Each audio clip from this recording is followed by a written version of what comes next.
Et aujourd'hui, alors qu'on parle de ce dernier repas, il faut qu'on garde simplement en tête qu'il s'agit du dernier message ou d'un des derniers enseignements de la part de Jésus à ses disciples juste avant la croix. Jésus va se servir de ce dernier repas pour expliquer à ses disciples ce qui est sur le point de se produire le lendemain. Il y a une chose, c'est que lorsqu'on regarde à la mort de tous les grands fondateurs des autres religions que l'on connaît encore aujourd'hui, on voit qu'elles sont à peu près tous similaires. Par exemple, pour le judaïsme, Moïse, qui en est la figure emblématique, va mourir vers l'âge de 120 ans, comblé aussi fort que jamais, un leader incontesté pour son peuple. Il les a conduits au seuil de la terre promise. Il est respecté et aimé par tous. Bouddha, lui, va mourir vers l'âge de 80 ans.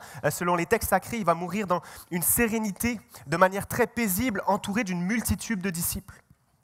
Confucius, lui, va mourir à peu près vers le même âge, 80 ans, dans sa ville natale, honoré par tous et entouré de tous ceux qui ont continué son œuvre.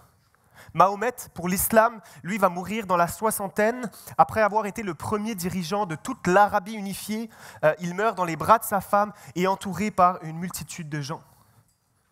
Et à côté de tous ces fondateurs-là, se trouve cet homme, Jésus, qui meurt dans la fleur de l'âge, vers 33 ans, dont le ministère n'aura duré que maximum 3 ans. Et non seulement ça, mais quand il meurt, c'est littéralement une exécution publique, douloureuse, humiliante, la croix étant la forme de mort la plus dégradante, réservée uniquement aux pires des criminels. Et il y fera face seul, car son peuple le rejette. En fait, plus fort que ça, ils demanderont sa mort. Les gens les plus proches de lui vont finir par l'abandonner. Sa mort est prématurée, tragique et douloureuse. Alors si on compare les autres fondateurs à ce Jésus-là, le contraste est évident. En fait, c'est logique que pour toutes ces autres religions, ça a d'une certaine manière très bien fonctionné. Elles sont devenues populaires assez rapidement parce que quand tu vois un fondateur, un enseignant enseigner des grandes vérités sur la foi, sur la spiritualité, sur une certaine manière de vivre, et que tu vois dans sa vie et dans celle des disciples, de ses disciples, leur qualité de vie, les bénédictions, la prospérité, la richesse, la paix, tu as envie de t'y rattacher, tu as envie de l'explorer parce que d'une certaine manière, tu peux dire que ça a vraiment bien marché pour chacun d'entre eux. Alors la grande question qui traverse les époques et que beaucoup se posent encore aujourd'hui, c'est comment quelqu'un, en regardant la vie, particulièrement la fin de la vie de ce Jésus-là, peut se dire, c'est lui. Parmi tous les autres fondateurs, c'est lui que je veux suivre. Comment quelqu'un peut observer Jésus, peut observer sa mort atroce, nue sur la croix, sa richesse inexistante, en fait sa vie de pauvreté, son abandon par presque tous et se dire, c'est lui que je choisis parmi tous les autres. Ça fait du sens pour ma vie. C'est lui que je choisis d'écouter et de suivre. Comment même ce symbole de la croix a pu être adopté par tant de personnes au travers des âges et des continents, alors que la croix est loin d'être un insigne de bonheur ou même d'honneur. La croix qui représente l'inverse d'un chemin de paix ou de bénédiction. La croix représente tout ce qui est de plus mauvais. Elle représentait la honte, l'hostilité, la défaite, la faiblesse, l'humiliation absolue. Pourtant, les premiers chrétiens ont choisi d'adopter la croix comme leur emblème ultime, alors qu'à cette époque, tout le monde savait que ça représentait un instrument de torture. En fait, pire que ça, le mot latin pour croix, crux, c'était même un juron utilisé par les Romains pour être vulgaire.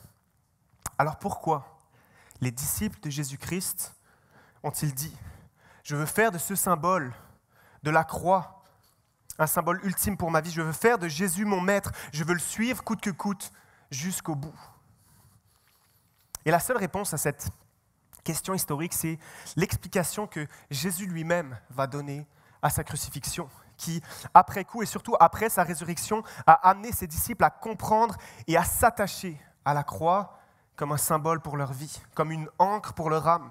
C'est John Stott, un grand théologien, un pasteur, qui va l'exprimer ainsi. Et on a la citation « Le fait qu'une croix soit devenue un symbole chrétien et que les chrétiens aient obstinément refusé, malgré le ridicule, de l'abandonner au profit de quelque chose de moins offensant, ne peut avoir qu'une seule explication historique. Cela signifie que la centralité de la croix provient de l'esprit même de Jésus. C'est par loyauté envers lui que ses disciples s'y sont accrochés avec tant d'acharnement. Ce qu'il dit ici, c'est qu'il ne serait jamais venu à l'idée de personne de dire « La fin horrible de la vie de Jésus sur la croix va devenir pour moi un symbole puissant, plus que ça, une réalité pour ma propre vie. » Aucune personne normale, aucune personne rationnelle ne pourrait dire cela. Mais pourquoi les disciples s'y sont rattachés fermement? Parce que Jésus-Christ a expliqué comment la croix était une réalité centrale, comment la croix pouvait devenir une réalité transformatrice. Et il commence à le faire, entre autres, lors du dernier souper, la veille de sa mort. Et dans cet épisode qu'on va lire ensemble, dans Matthieu 26, qui est appelé la scène, la Sainte Seine ou la dernière scène, Jésus va donner un des enseignements les plus clairs, les plus explicites sur la signification même de la croix, sur le sens de ce qui est sur le point de se dérouler le lendemain. Et en utilisant ce dernier repas, Jésus va nous montrer 3 choses à propos de la croix, à propos de son œuvre. Il va nous montrer la centralité de sa mort, le but de sa mort, et enfin, pourquoi et comment nous pouvons nous l'approprier aujourd'hui. La centralité, le but et comment s'y connecter encore aujourd'hui. Alors je vous propose de plonger avec moi dans ce passage dans Matthieu 26 qui raconte le dernier repas de Jésus avec ses disciples et on lit ensemble. Les disciples firent ce que Jésus leur avait ordonné et préparèrent la Pâque. Le soir venu, il se mit à table avec les 12. Pendant qu'ils mangeaient, Jésus prit du pain et prononça la prière de bénédiction. Puis il le rompit et le donna aux disciples en disant « Prenez, mangez, ceci est mon corps. » Il prit ensuite une coupe, remercia Dieu, puis il la leur donna en disant « Buvez-en tous, car ceci est mon sang, le sang de la nouvelle alliance qui est versé pour beaucoup pour le pardon des péchés.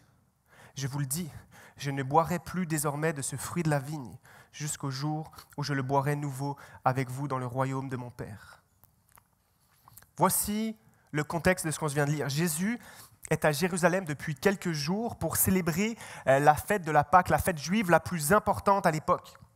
Et ça se peut ce matin que tu ne sois pas tout à fait familier avec ce qu'est le repas de la Pâque tel qu'il est décrit dans l'Ancien Testament et de manière générale pas familier avec ce qui se trouve dans la Bible. Et si c'est ton cas, je veux simplement souligner, et je ne vais pas faire long là-dessus, mais je veux souligner que tu es à la bonne place parce que notre Église n'est de loin pas réservée à ceux qui ont une certaine culture ou une certaine connaissance biblique. Elle est ouverte à absolument tout le monde et je le dis parce que pas plus tard qu'il y a 2-3 jours, j'ai rencontré une personne qui m'a confié ne jamais avoir mis les pieds dans une église par peur d'un manque de connaissance de ce qu'il y avait dans la Bible.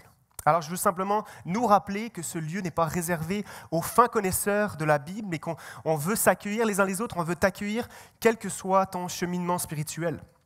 Donc, pour ce qui est de la fête de la Pâque que Jésus partage avec ses disciples, pendant de nombreuses années, on sait que le peuple d'Israël a été retenu esclave en Égypte. Mais un jour, leur délivrance va être orchestrée par Dieu sous le couvert d'un homme qui s'appelait Moïse. Et la nuit précédant leur départ de l'Égypte, juste avant cette grande délivrance qui allait avoir lieu, ils ont mangé un repas singulier. Et Dieu va leur dire à propos de ce repas. Exode 12, « Vous rappellerez le souvenir de ce jour en le célébrant par une fête en l'honneur de l'Éternel. Cette célébration sera une prescription perpétuelle pour vous au fil des générations. » Dieu va instaurer ce repas comme un mémorial perpétuel pour commémorer cette délivrance qui allait suivre le repas. Et Jésus, à ce moment-là, c'est exactement ce repas qu'il prend avec ses disciples. Et on lit que lors du repas, Jésus va prendre le pain, prononcer la prière de bénédiction et qu'il va dire ce soir-là, ce qui veut dire ce soir-là qu'il est celui qui préside le repas. Parce que lors de ce repas de Pâques, il y a toujours un président ou un célébrant qui souvent était le père de famille dont le rôle était simplement de guider la famille au travers de ce repas en l'expliquant pas à pas, en rappelant à toute la famille, à tous ceux qui prenaient le repas, la raison derrière cette fête, de manière presque pédagogique. Le père se levait, prenait les éléments et les expliquait un après l'autre. Et lors du partage du pain, voici ce qu'il était habituellement commun de dire. « Ceci est le pain de l'affliction que nos pères ont mangé dans le désert. » Cette phrase était connue par cœur par tous et elle pointait au fait que le peuple d'Israël avait tellement souffert au travers de l'esclavage en Égypte pour pouvoir un jour être délivré de cet esclavage-là. Mais au lieu de ça, voici ce que Jésus va dire. Il se lève et va dire « Ce pain est mon corps ». Jésus va remplacer les déclarations traditionnelles, l'explication logique que tout le monde connaissait en disant « Ce pain est mon corps. Ce pain est sur le point de devenir pour vous une source de libération encore plus grande pour mon peuple que ce que vous avez connu par le passé. » Par ces mots, il est en train de déclarer « Demain, une autre délivrance aura lieu. » Pas une délivrance politique, pas juste une libération d'un tyran humain. Cette fois-ci, c'est du péché et de la mort que vous allez être enfin libérés. En choisissant de prendre le repas de la Pâque et de le tourner vers soi, Jésus est en train d'expliquer que toute l'histoire du peuple de Dieu a conduit à ce moment précis. Chaque exil, chaque délivrance, chaque sacrifice substitutif, tout, absolument tout dans l'histoire de rédemption du peuple d'Israël pointait à Jésus et ce qui allait se passer le lendemain sur la croix. En fait, même après sa résurrection, Jésus, sur le chemin d'Emmaüs, va le dire de cette manière, dans Luc 24. Puis, en commençant par les écrits de Moïse et continuant par ceux de tous les prophètes, il leur expliqua dans toutes les Écritures ce qui le concernait. Et c'est ce qu'il commence à faire dès lors de ce repas en partageant le pain. « Ceci est mon corps. » Mais il va rajouter « Faites ceci en mémoire de moi. » Et dans la Bible, dans les évangiles, c'est le seul acte que Jésus va demander à ses disciples de répéter encore et encore et encore. Il n'a jamais dit de reconstituer sa naissance, même si on aime bien le faire. Il n'a jamais demandé de mettre en image ces scènes de miracles. Il n'a jamais demandé d'instituer des cérémonies rituelles en lien avec ses enseignements. Par contre, il a dit « Faites ceci en mémoire de moi. Souvenez-vous et prenez ce repas encore et encore.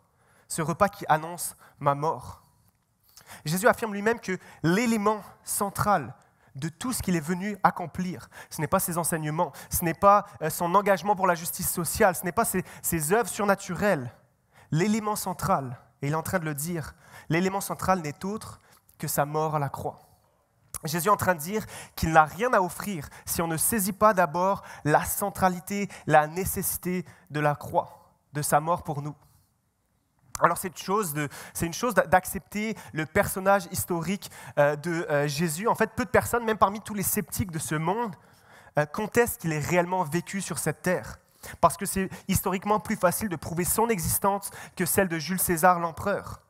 Beaucoup reconnaissent que son influence même a été indéniable, que ses enseignements sur l'amour, sur la justice sociale, sur le pardon, sur la compassion ont marqué l'histoire de toute l'humanité et continuent encore d'inspirer aujourd'hui des millions de personnes. Mais Jésus est en train de dire lui-même qu'il n'est pas venu seulement pour être un personnage historique, pas venu seulement pour être un enseignement moral ou un modèle de vertu. Il n'est simplement pas un sage parmi d'autres sages. Il n'a jamais prétendu juste être un exemple à suivre ou même un leader spirituel. Sa mission première n'était pas d'améliorer l'humanité par des belles paroles ou des beaux actes, mais de la racheter par sa mort à la croix. C'est Charles Spurgeon qui va le dire comme ça. « Vous ne comprendrez jamais Christ tant que vous ne verrez pas sa croix. » La croix est la clé qui ouvre tout le mystère de son œuvre. Jésus est clair, sans la croix, tout ce qu'il fait, tout ce qu'il a dit avant, perd son sens profond. Il n'a rien à offrir si on ne saisit pas d'abord la nécessité et la centralité de sa mort à la croix. En fait, la croix, le christianisme, de manière générale, ne fait aucun sens si tu ne crois pas d'abord à la nécessité de la croix pour ta vie. On le voit avec Pierre. Pierre, un des 12, a marché avec Jésus pendant 3 années d'affilée. Il a vu des miracles, il a entendu des enseignements, il a vécu des moments intenses de révélation de Jésus. Il a été témoin de son autorité sur les éléments, de son autorité sur les maladies, de son autorité même sur la mort. Mais Pierre n'a jamais saisi avant la croix qui était réellement Jésus. Pierre, souviens-toi, a littéralement marché sur l'eau et ça ne lui a pas suffi. Pourtant, en l'espace de quelques heures qui vont suivre ce souper, Pierre va s'endormir dans le jardin de Gethsémani, alors que Jésus est en train d'agoniser en prière. Quelques heures plus tard, Pierre va renier son maître 3 fois par peur d'être associé à lui. Tout ça, c'est avant la croix.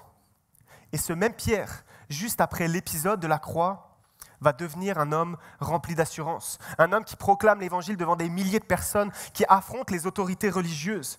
Il va même préférer mourir plutôt que de renier son maître. Et c'est comme ça d'ailleurs que sa vie va finir. Il va être crucifié comme Jésus, mais va demander que ce soit à l'envers pour ne pas être mort comme son maître. Comment expliquer ce shift total, ce changement radical de vie ? C'est parce que la croix était passée par là. C'est parce qu'il avait compris et saisi la croix. Les enseignements, les signes, les prodiges ne l'ont jamais transformé réellement, jusqu'au jour de la croix. Parce que c'est après la croix que Pierre est entièrement transformé. De la même manière, toi et moi, ce matin, Ce ne sont pas les enseignements, ce ne sont pas les œuvres, ce ne sont pas les bonnes actions, ce n'est pas nos disciplines de vie spirituelle qui font de nous des hommes ou des femmes transformés. C'est la croix et rien que la croix. Suivre Jésus, ce n'est pas d'abord appliquer ses principes, ce n'est pas juste vivre avec un corpus de valeurs chrétiennes, ce n'est pas premièrement pratiquer un ensemble de disciplines spirituelles assidément. Ce n'est pas simplement être la meilleure version de nous-mêmes, c'est avant tout et par-dessus tout s'attacher à la croix. Jésus n'est pas simplement venu améliorer des vies, il est venu pour donner la sienne. Et c'est seulement en comprenant la croix que nous pouvons commencer à comprendre Christ et tout ce qu'il veut nous offrir. Et c'est mon deuxième point ce matin. Pourquoi la croix ? Pourquoi est-elle si centrale au christianisme ? Et pourquoi est-ce qu'elle doit être aujourd'hui encore le centre de nos vies ? Pourquoi est-ce que Jésus a-t-il absolument eu besoin de s'infliger volontairement et consciemment ce passage sur cette croix ? Et pour le comprendre, on va s'intéresser au deuxième élément du repas, la deuxième des déclarations de Jésus qui va dire la chose suivante. Il prit ensuite une coupe, remercia Dieu, puis il la leur donna en disant « Buvez-en tous, car ceci est mon sang, le sang de la nouvelle alliance qui est versé pour beaucoup pour le pardon des péchés. » Cette phrase est extrêmement chargée de sens, mais lorsqu'on la lit en français, il y a un petit problème de traduction, car le petit mot « pour », « ceci est mon sang », versé pour beaucoup. Ce petit mot-là est un petit peu trop vague parce que si on le traduit un petit peu plus fidèlement, ça voudrait dire « à la place ». Ceci est mon sang versé à la place de beaucoup. Ça exprime de manière très claire l'idée même de la substitution. Et pour comprendre ce mot compliqué, il faut revenir à la Pâque originale. Le repas de la Pâque comportait 3 éléments. Le pain sans levain, qui symbolisait le départ précipité d'Égypte, les 4 coupes, qui symbolisaient les 4 grandes promesses de Dieu envers son peuple, les 4 grandes coupes de vin, toutes les promesses de Dieu pour la sortie de son peuple. Et ensuite, à part si tu es français et que du pain et du vin suffisent pour un repas, il y avait le plat principal qui était l'agneau. L'agneau était au cœur même de la Pâque.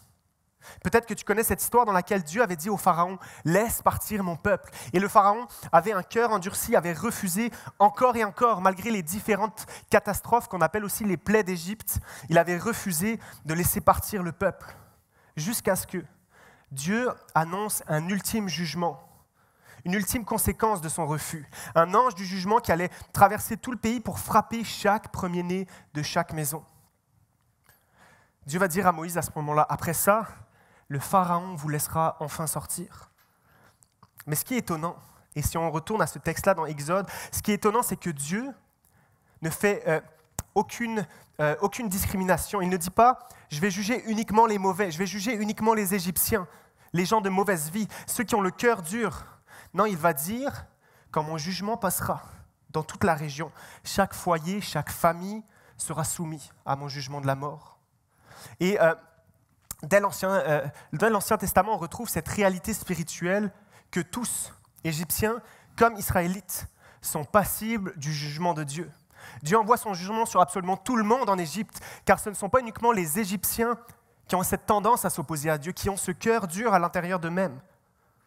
Autrement dit, tout le monde est pécheur aux yeux de Dieu. Dieu leur dit clairement, vous ne serez pas sauvés si vous ne mettez pas d'abord du sang d'un agneau sur votre porte et que vous preniez refuge dans cette maison-là, sous ce sang que vous avez versé. Et cette nuit-là, chaque famille devait admettre qu'elle ne passerait pas l'examen du jugement de Dieu sans un sacrifice d'un agneau. Dans chaque maison d'Égypte, Égyptiens comme Israélites, cette nuit-là, il y avait soit un agneau mort, soit un fils aîné mort. Chaque premier-né survivant pouvait regarder cet agneau et dire « Je comprends que cet agneau est mort à ma place ». Ça, c'est l'idée même de ce que signifie la substitution. Cet agneau a pris ma place. Maintenant, si on revient au repas que Jésus prend avec ses disciples, Jésus va prendre le pain, il va prendre le vin, mais à aucun moment dans aucun des textes, il n'est dit qu'il s'en va vers le plat principal. Il ne mentionne jamais l'agneau comme il devrait le faire pour chaque repas de la Pâque. Et ce n'est pas un oubli de sa part. Jésus est en train de faire comprendre à ses disciples qu'il est l'agneau lui-même. Il est le substitut. Il le dit, « Mon sang est versé à la place de beaucoup ». Jésus leur dit littéralement, « Je suis l'agneau. celui que vous prenez depuis des dizaines et des dizaines d'années à chaque repas de la Pâque. Je suis l'agneau, je suis votre substitut. C'est moi qui prends le jugement. Je m'apprête à être mis à mort pour que vous puissiez vivre. Quelques jours plus tôt, on lit que Jésus va regarder la ville de Jérusalem et va dire à haute voix, « Jérusalem, combien de fois ai-je voulu rassembler tes enfants comme une poule rassemble ses poussins sous ses ailes ?» Quand j'étais petit, avec mon cousin Thibaut, que vous connaissez pour certains, et son petit frère, on passait à peu près toutes nos vacances chez nos grands-parents qui habitaient dans une ferme complètement à l'extérieur de toute forme d'habitation. Et on avait un jeu qu'on aimait par-dessus tout. C'était la chasse aux poules. Je ne sais pas si quelques-uns d'entre vous l'ont déjà pratiqué. Ça consiste simplement à s'armer d'arcs ou d'épées en bois et d'aller, on ne va pas dire tuer, mais peut-être maltraiter le plus de poules possible en le moins de temps possible. Et pour aller affronter nos ennemis les poules, souvent on gagnait parce qu'on était des guerriers courageux, mais je me souviens d'une fois où est-ce que, alors que je m'approche en courant avec mon épée en bois, je m'approche d'une poule en courant. Elle est allongée sur le sol, comme dans un genre de petit creux, et elle ne bouge pas. Et je lui mets un premier coup, et elle ne part toujours pas. Et moi, surpris de pouvoir si facilement détruire mon adversaire, je fais un pas de recul, et je me dis que peut-être qu'elle est blessée, que je vais la laisser là. Comme un bon guerrier, je n'attaque pas quelqu'un qui est déjà au sol. Puis je prends un peu de recul et pour m'apercevoir finalement que quelques poussins vont s'échapper de sous ses ailes. Cette poule-là avait décidé de protéger ses petits. Ces poules-là, elle avait pris ses ailes, les avait mis au-dessus de ses petits. Elle s'était exposée à moi, elle avait pris tout le risque pour les protéger eux. Et c'est cette image que Jésus est en train de dire. Jérusalem, combien de fois ai-je voulu rassembler tes enfants comme une poule rassemble ses poussins sous ses ailes? Jésus se propose d'être notre substitut, celui qui prend notre place. Alors la question est la suivante, pourquoi il avait besoin de prendre notre place? Pourquoi Jésus devait monter sur la croix à ma place? Il y a en théologie une expression qui est souvent utilisée pour exprimer cette réalité de ce que c'est la substitution. C'est ce qu'on appelle le grand échange. Jésus se propose de prendre notre place pour qu'on puisse un jour avoir la sienne. Et cet échange-là, il est nécessaire parce que notre péché consiste fondamentalement à vouloir nous substituer à Dieu. Notre tendance profonde, c'est de se mettre à sa place, de prétendre pouvoir diriger notre vie indépendamment de qui il est, de ce qu'il nous dit, ce qui constitue la racine même du péché dans notre vie. Ainsi, Christ a volontairement pris la place que nous méritions, alors que nous voulions prendre la place de Dieu. John Stott va l'exprimer ainsi, l'essence du péché, c'est l'homme se substituant à Dieu, alors que l'essence du salut, c'est Dieu se substituant à l'homme. C'est la réalité de notre péché dans notre vie, parce que dans ma vie, je me substitue à Dieu lorsque je veux contrôler chaque détail de ma vie et que je deviens anxieux dès que les choses commencent à m'échapper. Dans ma vie, je me substitue à Dieu lorsque je recherche davantage l'approbation des gens autour de moi plutôt que celle de Dieu pour me sentir valorisé. Dans ma vie, je me substitue à Dieu lui-même lorsque je décide par moi-même ce qui est bien ou ce qui est mal, indépendamment de ce que lui m'enseigne. Dans ma vie, je me substitue à Dieu lorsque je poursuis des plaisirs immédiats par mes achats compulsifs, la nourriture, la sexualité, les divertissements, pour combler une forme de vide que Dieu seul se propose de me combler. Dans ma vie, je me substitue à Dieu quand je refuse de pardonner à quelqu'un, choisissant de rester juge à la place de Dieu. Dans ma vie, je me substitue à Dieu quand je crois que tout ce que j'ai, mes réussites et mes biens, viennent uniquement de mes propres efforts, oubliant que tout ce que j'ai vient de Dieu. L'essence même du péché, c'est l'homme se substituant à Dieu, alors que l'essence du salut, c'est Dieu se substituant à l'homme. Si la mort de Jésus est substitutionnaire, s'il prend réellement notre place, alors le christianisme devient une affaire de tout ou rien. Il y a longtemps, au 1er siècle, après la mort de Jésus, l'empereur Alexandre Sévère était très impressionné de découvrir cette nouvelle religion, de vivre avec, dans son empire, des chrétiens qui commençaient à se multiplier. Alors il a décidé de placer une image de Jésus-Christ dans son temple, aux côtés de toutes les autres déités qu'il vénérait à l'époque. Il disait que ça lui semblait logique de ne prendre aucun risque de rajouter Jésus au milieu de tous les autres dieux. Mais il s'est rendu compte très vite que dans ce temple-là, alors que toutes sortes de personnes venaient adorer ces différents dieux, aucun chrétien n'y mettait les pieds. Alors un jour, il a convoqué un chrétien pour lui demander, et voici ce qu'il aurait répondu. Nous ne pouvons pas adorer Jésus du tout si nous ne l'adorons pas exclusivement. Pourquoi ? Parce que la même raison pour laquelle Jésus est mort ne le permet absolument pas. Je m'explique. On entend souvent dire « Jésus est amour, puis c'est pour ça qu'il est à la croix, c'est qui il est. » C'était pour simplement démontrer son amour. Maintenant, imagine que Sarah et moi, peut-être avant notre mariage, on se promène au bord d'une rivière, au bord du lac Memphremagog. Et alors qu'on n'est pas encore mariés, que Sarah doute peut-être encore de mon amour pour elle, je décide de plonger dans la rivière tumultueuse et je finis par me noyer. Est-ce que vous croyez que Sarah va se dire en elle-même « Quelle preuve d'amour il a fait là ?» Non, elle va me dire « Quel cave, il est mort pour absolument rien ». Mais maintenant, si on change un petit peu cette situation et que c'est parce que Sarah, elle, est tombée dans l'eau, que je choisis de plonger, je lui sauve la vie et je perds la mienne en même temps. Là, ça va être réellement une preuve de mon amour pour elle, puis elle va en être saisie. Pourquoi ? Parce que si quelqu'un meurt de manière absurde comme le premier cas, c'est irrationnel et insensé. Donner sa vie par amour n'a aucun sens, sauf si c'est pour sauver celle de quelqu'un d'autre. Et c'est la même chose avec Jésus. Toi et moi, on peut reconnaître qu'il s'est soit jeté dans la rivière, qu'il est allé sur la croix comme un insensé, soit qu'il l'a fait réellement pour me sauver moi de la mort et du péché. Il n'y a rien de plus absurde quand il pense que le christianisme basé sur la mort de Jésus à la croix, à moins que ce ne soit véritablement le seul et unique moyen d'accéder à Dieu. Parce que la mort de Jésus sur la croix, si ce n'est pas l'unique moyen, si ce n'est pas le seul chemin vers Dieu, cette mort est horrible, elle est injuste, elle est insensée, elle est stupide et cruelle.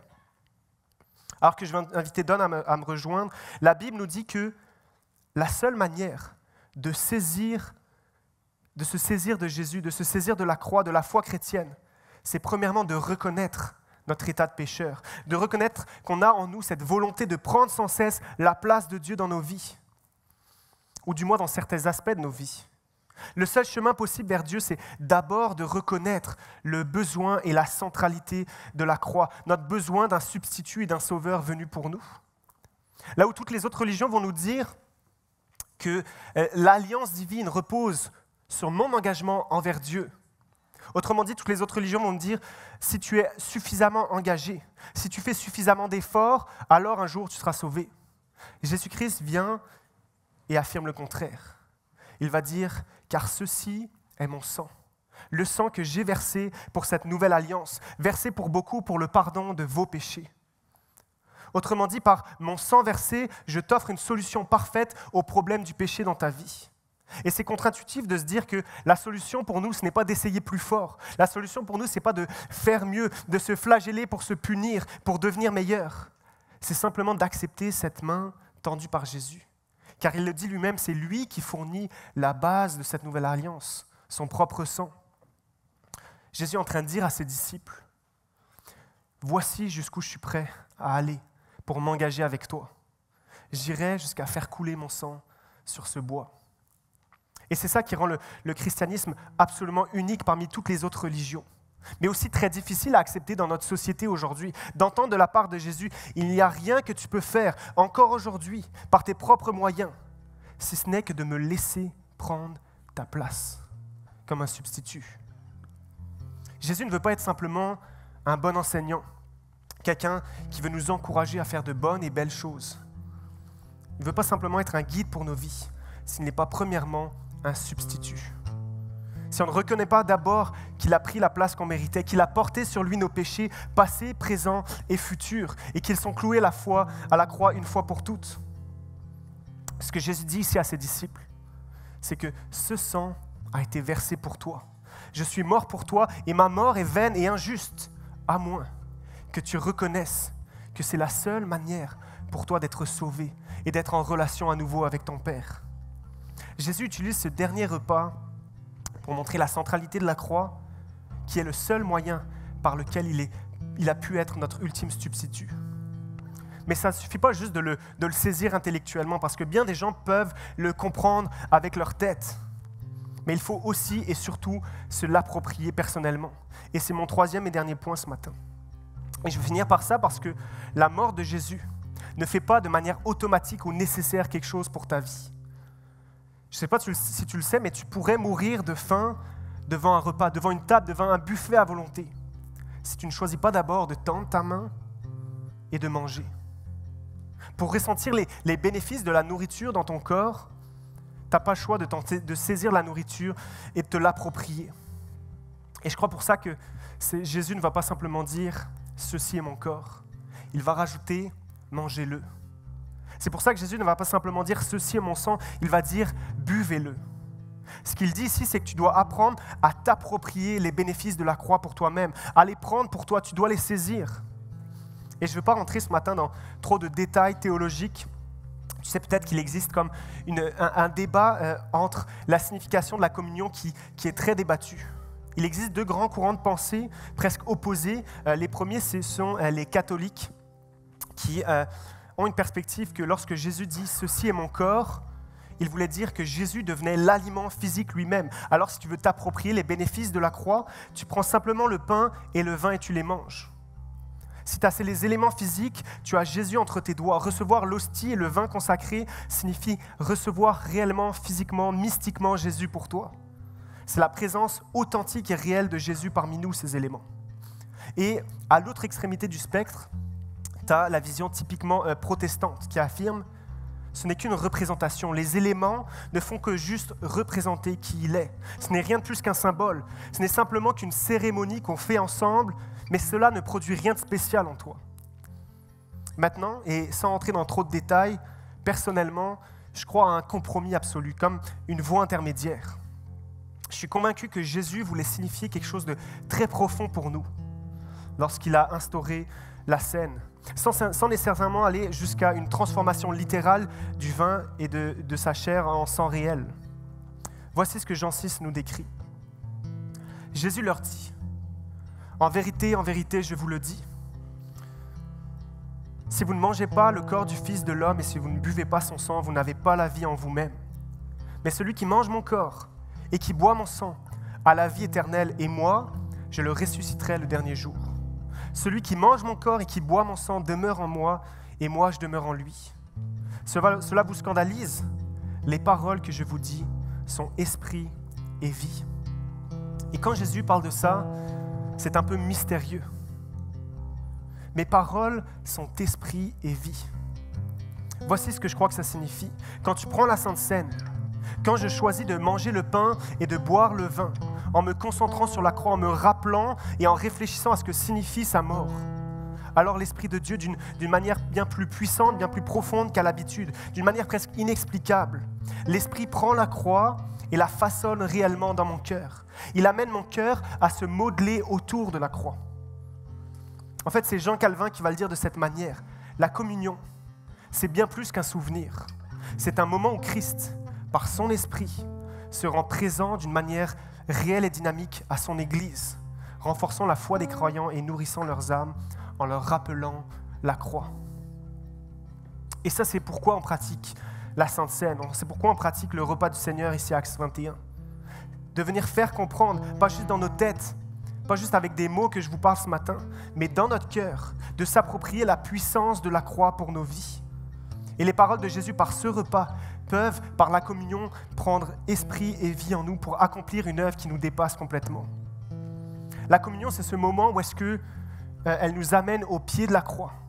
Parce que la croix, c'est ce lieu où je peux passer de la honte à la gloire, car Jésus s'est offert volontairement, car j'ai une grande valeur à ses yeux. La croix, c'est ce lieu où je peux passer de l'orgueil à l'humilité, parce que mes fautes ont cloué Jésus sur le bois. La croix, c'est ce lieu où je peux passer de l'avidité à la générosité, parce que Dieu m'a donné ce qu'il avait de plus cher, à savoir son Fils, Jésus. La croix, c'est ce lieu où je peux passer de la souffrance à la joie, parce que mon Dieu porte lui aussi des cicatrices et qui me promet la victoire finale et une vie éternelle sans larmes. La croix, c'est ce lieu où je peux passer de la solitude à la communion, car Jésus a vécu l'abandon de son Père pour m'intégrer dans sa famille. La croix, c'est ce lieu où je peux passer de la peur à la paix, car la croix prouve que rien ni personne ne pourra me séparer de l'amour de Dieu. La croix, c'est ce lieu où je peux passer de la culpabilité à la liberté totale, parce que Jésus a pris sur lui mes fautes, m'offrant non seulement le pardon, mais aussi une puissance transformatrice. La croix, c'est là où je peux passer du désespoir à l'espérance, car sa mort n'est pas la fin de l'histoire, mais le début d'une vie nouvelle. Et la communion, par l'Esprit de Dieu qui vient en nous, nous ramène au pied de la croix, encore une fois, pour nous la rendre un petit peu plus réelle, encore une fois. Certains d'entre vous le savent, il y a 1 an, je suis parti avec 2 de mes meilleurs amis français pour traverser l'Utah, qui est un des États aux États-Unis, un État désertique. Et je me souviens, on a commencé notre périple dans la ville de Moab. Et au moment, en fait, la veille au soir, juste avant de commencer notre périple d'1 mois dans le désert, sans beaucoup de nourriture, sans beaucoup d'eau, on a mangé à un fast-food qui s'appelle le Wendy's. Et je me souviens, c'était notre dernier repas, c'était presque solennel. Et alors qu'on a commencé cette aventure, pendant les 29 jours qui ont suivi, 29 jours où on avait peu à manger, peu à boire, on se rappelait constamment de ce moment-là et on rêvait au prochain Wendy's qu'on allait croiser à notre retour à la civilisation. Et je me souviens, et c'est sûrement un des souvenirs les plus marquants pour moi, à la fin de notre voyage, on est arrivé à Saint-Georges, à la fin de notre périple, ça faisait 30 jours qu'on marchait, on a croisé un Wendy's, on est rentré dedans, on s'est donné la main et on a commencé à pleurer. C'est peut-être pas tout à fait exagéré, mais c'était quelque chose de complètement incroyable. Parmi toutes les choses qu'on a pu voir, parmi tous les moments qu'on a pu vivre pendant ces 30 jours, le souvenir le plus fort et le plus concret, c'est ce repas qu'on a pris en arrivant. Et alors que je suis revenu dans ma routine, quelques semaines après, le travail est revenu, la vie quotidienne, quelques mois plus tard, un Wendy's a ouvert ses portes pas loin d'ici, à Sherbrooke. Et je vous le dis, à chaque fois que j'y vais et que je mange là-bas, j'ai comme une bouffée d'émotions, de souvenirs qui remontent à la surface. Je suis bouleversé presque en larmes en train de manger mon hamburger parce que ça rend vivant un souvenir des plus précieux que j'ai. Ça rend vivant une expérience que j'ai vécue il y a quelque temps. Je peux me rappeler de ce moment-là avec mes amis, de ce voyage, en regardant des photos, en discutant. Je peux me rappeler de toutes sortes de manières, dans toutes sortes de circonstances. Mais lorsque je vais dans ce restaurant en particulier et que je prends une bouchée d'un burger, il y a quelque chose qui se passe de fort à l'intérieur. Et ça, c'est une illustration très faible de ce que veut être la communion pour chacun d'entre nous. Parce que non seulement elle nous ramène à l'œuvre passée de la croix, mais plus fort que ça, elle nous rappelle aussi un événement futur à venir. Quand Jésus va dire « Je vous le dis, je ne boirai plus désormais de ce fruit de la vigne jusqu'au jour où j'en boirai de nouveau avec vous dans le royaume de mon Père. » Alors qu'on s'apprête à prendre les éléments ensemble ce matin, que je vais vous inviter à venir chercher pendant le chant qui va suivre, alors qu'on va prendre ces éléments ensemble, alors qu'on mangera et qu'on boira avec foi, rappelons-nous que la communion, ce n'est pas juste un rituel que l'on fait. C'est un rendez-vous spirituel profond. C'est une rencontre renouvelée avec Jésus-Christ lui-même. La communion, c'est un rappel tangible et physique de 2 choses à la fois. Ce que Jésus a déjà fait pour nous et ce qu'il nous promet pour la suite. C'est un geste très simple, mais chargé de sens. Comme une bouchée qui fait tout remonter à la surface, la communion veut faire ressortir l'amour, l'espérance, la fidélité de Dieu et la joie de son royaume à venir pour nous. Alors ce matin, je veux t'inviter à vivre cette communion qu'on va vivre ensemble comme un moment vivant. Un moment où tu te rappelles pour de vrai et de manière intérieurement profonde que Jésus est allé jusqu'au bout pour toi.